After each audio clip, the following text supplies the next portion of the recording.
کیا آپ وکیل ہیں؟ کہاں سے پڑھ کر آئی ہیں؟ آپ کو اس عدالت کی کوئی عزت نہیں؟ سب سے آخر میں جا کر بیٹھ جائیں۔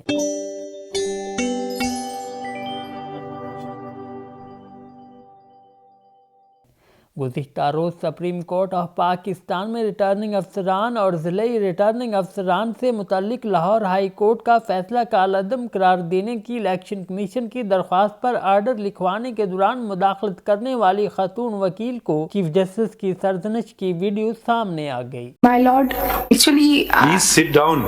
Who are you? You are dictating an order. Seems to be no respect for anybody anymore. Who are you, a lawyer? Where have you studied? Please go and sit at the back. Supreme court نے returning افسران اور ضلعی returning افسران سے متعلق Lahore high court کا فیصلہ کالعدم قرار دیتے ہوئے الیکشن کمیشن کو انتخابی شیڈول جاری کرنے کا حکم دیا۔ اس دوران خاتون وکیل مشال یوسف زئی کی جانب سے عدالتی آرڈر کی ڈکٹیشن کے دوران مداخلت پر چیف جسٹس نے شدید برہمی کا اظہار کیا۔ مشال یوسف زئی چیف جسٹس کے آرڈر لکھوانے کے دوران روسٹرم پر پہنچی تو چیف جسٹس نے برہمی کا اظہار کرتے ہوئے کہا، کیا آپ وکیل ہیں؟ کہاں سے پڑھ کر آئی ہیں؟ سپریم کورٹ آرڈر لکھوا رہی ہے اور آپ نے بیچ میں بولنا شروع کر دیا۔ چیف جسٹس قاضی فائز عیسیٰ نے خاتون وکیل سے مکالمے کے دوران کہا، آپ کو اس عدالت کی کوئی عزت نہیں۔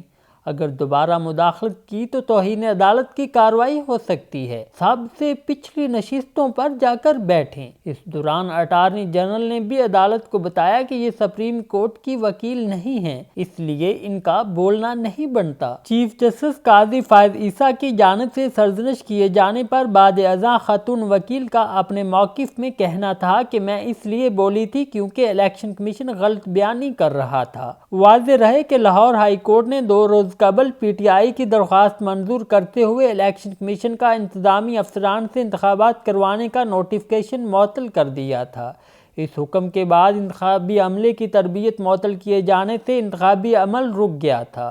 الیکشن کمیشن کی جانب سے سپریم کورٹ میں لاہور ہائی کورٹ کے فیصلے کے خلاف اپیل دائر کی گئی تھی، جس کی سماعت چیف جسٹس قاضی فائز عیسیٰ کی سربراہی میں جسٹس طارق مسعود اور جسٹس منصور علی شاہ پر مشتمل بینچ نے کی۔ Chief justice of Pakistan justice قاضی فائز عیسیٰ اور سینئر ججز سے چیف الیکشن کمشنر سکندر سلطان راجہ کی ملاقات کے بعد الیکشن کمیشن کی جانب سے لاہور ہائی کورٹ کے فیصلے کے خلاف اپیل دائر کی گئی۔ الیکشن کمیشن نے لاہور ہائی کورٹ کا فیصلہ سپریم کورٹ میں چیلنج کیا، جس میں لاہور ہائی کورٹ کے فیصلے کو کالعدم قرار دینے کی استدعا کی گئی اور کہا گیا کہ سپریم کورٹ 8 فروری کو انتخابات کرانے کے فیصلے پر عمل درآمد کرائے۔ اگر آپ کو ہماری یہ ویڈیو پسند آئے تو چینل کو سبسکرائب ضرور کریں اور گھنٹی کا بٹن دبانا نہ بھولیں تاکہ آپ کو آنے والی ہر ویڈیو سے باخبر رکھا جا سکے۔